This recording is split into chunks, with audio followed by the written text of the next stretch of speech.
Welcome to TMFI, where I tell you too much information. This podcast is for anyone looking for a place to have open, honest conversations about menstrual cycles, mental health, self-image, and more sensitive topics that might just be considered too much information. Although PMDD is self-diagnosable, I am not a medical professional. I would recommend reaching out to a medical professional for an official diagnosis. This podcast is for educational and entertainment purposes only. In today's episode, I will be talking about my experience with adrenal fatigue and how that has had an effect on my PMDD. Are you looking for a new welcoming streamer to watch on Twitch? Look no further. Hi, I'm Sasa, host of TMFI, and I stream on Twitch. And I play survival and simulation games, as well as the occasional shooter and multiplayer game. I also do demo days and indie days every now and then. I play on the Nintendo Switch, PlayStation, and on PC. If you're not following me already, you can do so at twitch.tv/SasaTheScorpio. My schedule varies. Typically, it's around 3 p.m. to 6 p.m. Pacific time, but you can follow me on my socials to know when I'm live. TMFI is now being supported by viewer support. If you enjoy the podcast and have anything to spare, you can donate on the show page on Spotify, and all of the money will be going to improving my setup. I think I have a great setup already, but there are a couple of things that I need to make it a little more soundproof and stuff like that, and also just to keep the show going. So if not, it's totally cool. This is a completely free show to listen to, and I do this because I think it's really important. But if you're able to share and you'd like to, that's available. I know I say this every episode, but I must stress it again for this episode. PMDD, yes, it is self-diagnosable, and there is stuff you can do on your end to help alleviate symptoms. Today, I'm going to be talking about adrenal fatigue.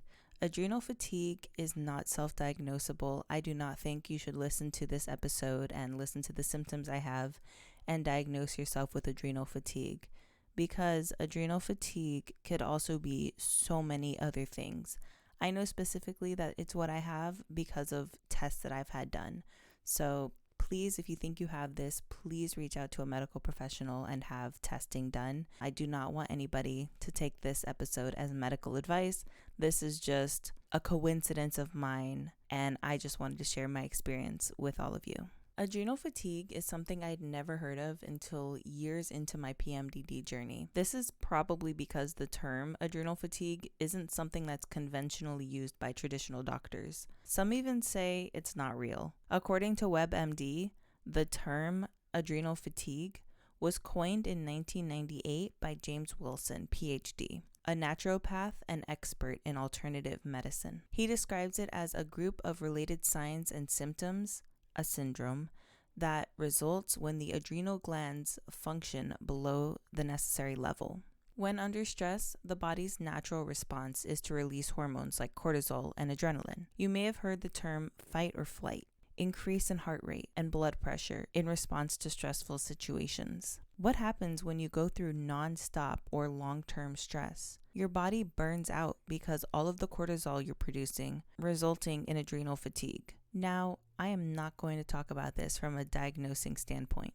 Rather, I will be speaking about what was happening in my body and how this has related to my PMDD. Hypothetically speaking, all of these symptoms of adrenal fatigue could relate to other underlying issues and should always be spoken to a medical professional about. And I know that I just said a lot of medical professionals think that it's not even real, but a lot of holistic or alternative medicine professionals do think that this is real and will do the testing for it. One of the first things I got done when I started working with my holistic doctors was an intensive blood work panel and a hormone test. I fasted before the blood work and took the hormone test on day 21 of my cycle. This was important as this would be when I was in my luteal phase, and the doctors wanted to see how my hormones looked at this time. Let me preface this by saying that I had gotten blood work done before, and no doctor ever found a concerning marker on any of my blood work. Thyroid, normal.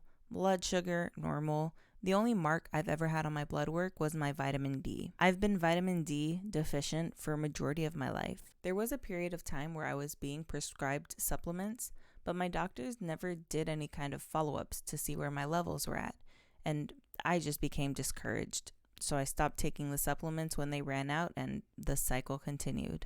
When I got my blood work and hormone test, the results showed what my doctors had already believed just from talking to me. My results showed high white blood cells, but normal differentials, showing that this was most likely inflammation and not any other sort of underlying condition. I was very insulin resistant. I'll have more information on this in a future episode. I was obviously vitamin D deficient once again, but when it came to my hormone test, they found that I had a very abnormal cortisol rhythm and a high DHEA count. Google DHEA yourself to find the pronunciation of the full word because I know I'll butcher it. Basically, it's a hormone that the body naturally produces in the adrenal gland.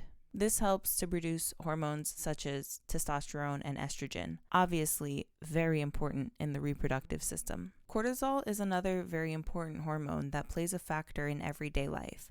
I love being comfortable, especially during my luteal phase. With tender breasts and bloating, most underwear can feel restricting. Not Harper Wilde. Harper Wilde has high-quality bras, underwear, sleep sets, and more that won't break the bank but will support your goodies. They offer free shipping on orders $75 and more, as well as free returns. Not sure of your size? Take their simple quiz and find the right size for you. A portion of each purchase goes to Girls Inc. to support mentorship and educational programming for girls. You can also send your old underwear in as part of their recycling program. When you shop at harperwilde.com, make sure to use code SASSA to save some money. That's SASSA.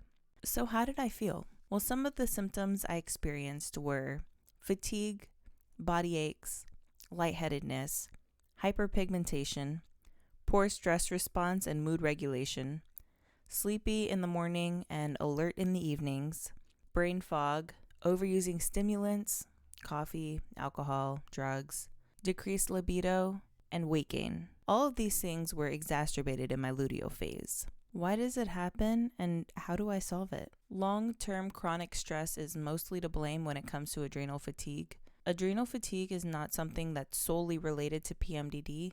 However, its effects can contribute to those who have PMDD, since significant stress and trauma exposure have been associated with PMDD. There is no pharmaceutical treatment for adrenal fatigue. However, I have found relief with a low-sugar diet, avoidance of junk food and other inflammatory foods such as gluten and dairy, a good sleep schedule, and the supplements that my doctor prescribed for me.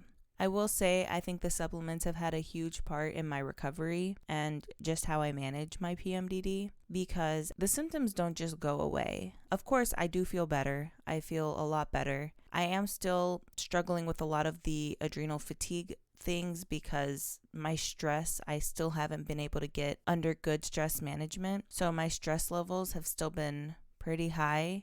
However, because I'm taking supplements that help to manage my cortisol, I feel like I'm doing a lot better than I would be 6 months ago. So all of these things help. I have talked about it a lot on TikTok recently, but I have been kind of off of my diet to a degree. I've been drinking things like Diet Coke. I don't even drink soda, but I've been drinking like weird things that I shouldn't be drinking. I've also been eating gluten and dairy. And I have noticed that this past cycle was terrible. My body did not react well to it. I had a lot of inflammation, so I've been experiencing a lot of joint pain, body aches. My stress responses have not been good.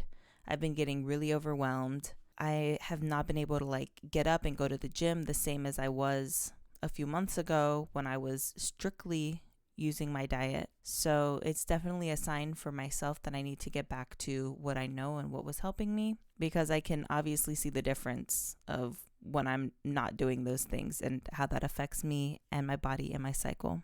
But ultimately, I just wanted to provide some information on adrenal fatigue because, again, it's something I'd never heard of. And a lot of it makes sense as to why some things felt so intense for me. And now I have had a starting place for my doctors to work with me, and there's definitely been some improvement. So I hope this episode was educational for you, and I will have more information relating to insulin resistance and blood sugar coming up soon, because that is another huge thing that can affect your PMDD.